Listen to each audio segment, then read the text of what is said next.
Hello, and welcome to the EEC Background Record Check training series on Program Portal for Agency Affiliates. In this video, we will cover how to submit a new candidate. Please note, each staff member will be processed as a new submission, not a renewal, the first time they are entered in Program Portal. The submission type is automatically assigned by the technology.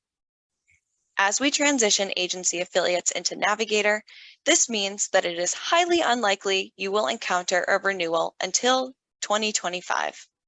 The renewal process is covered in a separate video in this training series. Let's begin. First, click on the New Submission icon on the left-hand side of your toolbar. This is the icon that looks like an ID card. This will take you to the candidate lookup page. You can either look up the candidate by their personal information or by their BRC ID. Let's look up a candidate by their personal information. Enter data for mandatory fields under personal information: first name, last name, date of birth, and Social Security information. If the applicant has a Social Security number, provide the last 6 digits of their Social Security number. If not, the data box will disappear. Confirm that you have received a BRC consent form from the candidate by selecting the Applicant Consent Received radio button. If you need the candidate to fill out a consent form, it can be downloaded from the link below that button. You must maintain this document on file for audits, so if you do not have the consent form on file for that applicant, be sure to download it here. Click Search to continue. If the candidate is not found in Program Portal, there will be an option to create a new application. You can also click Retry Applicant Lookup to start again if you believe the candidate is already in Program Portal. Let's move forward with the new submission. Click Yes, Create New Application. Here is the application page. Note that the first and last name on the application must be spelled exactly as they appear on the ID document they present to Identigo for fingerprinting. If the name does not match exactly, the BRC request may need to be canceled. Now, you'll be taken to the personal information section of the application. Fill in the remaining fields for submission. Some will be pre-populated from your search. You will mostly use the employee role for the applicant's role field. Use of BRC Program Administrator role should be used sparingly to ensure that only employees that will be running the BRC process have access to Program Portal. Please note, the email address provided must be unique to the candidate and can only be used for that candidate. Personal information could be sent to this email address. Continue populating the information for submission. Once finished, click the Next button. The BRC request then goes into Saved status. It can be resumed at any point.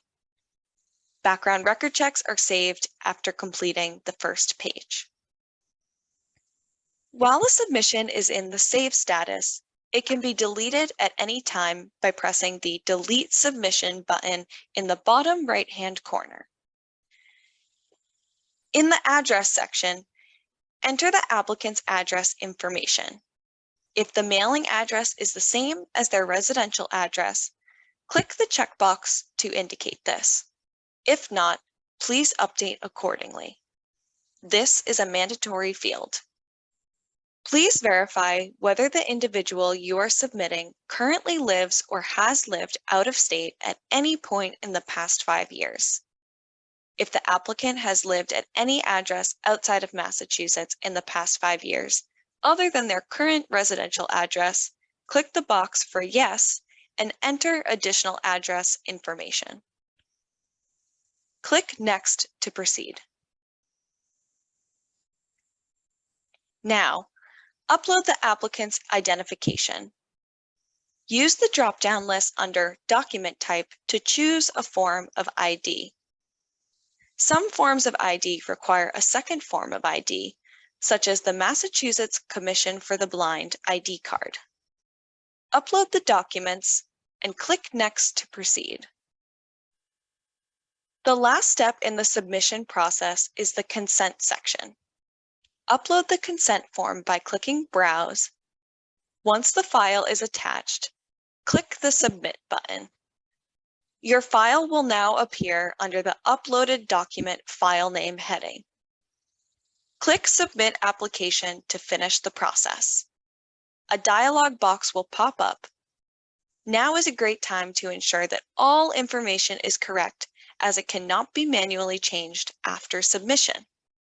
Once you are sure that all information is correct, press OK to confirm the submission. Once submitted, the applicant's status moves to In Process.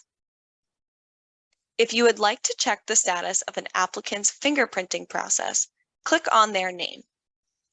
If the fingerprint appointment has been scheduled, a green check will appear next to the Fingerprint Scheduled field. If their fingerprint has been processed, a green check will appear next to the Fingerprint Processed field. If neither field has a check, the applicant's fingerprints have not been processed and has not scheduled an appointment. You may want to check with the applicant to see when they plan to schedule their appointment and ensure they received the email. Additionally, at the bottom of this page, there is a section for all relevant documents pertaining to the submission. Here, you can view documentation you have uploaded for this candidate, like the BRC consent form. You can upload additional documentation for any candidate. After the candidate's suitability status is determined, go to the Applicants tab and click on the drop-down on the right-hand side of the screen. Here you can choose from Hired, Not Hired, and End Employment. If you are continuing employment with the candidate, be sure to choose Hired. Once the candidate is marked as hired, the group and school age or funded program that the candidate will be working at must complete one step before employment can begin. The GSA or funded program must conduct a suitability transfer so that the candidate appears on their program roster. Once the suitability transfer is complete, the agency affiliate staff member can begin working at that program. Once the submission has been completed, you can now search for that individual. You can click on their name to find the candidate details page.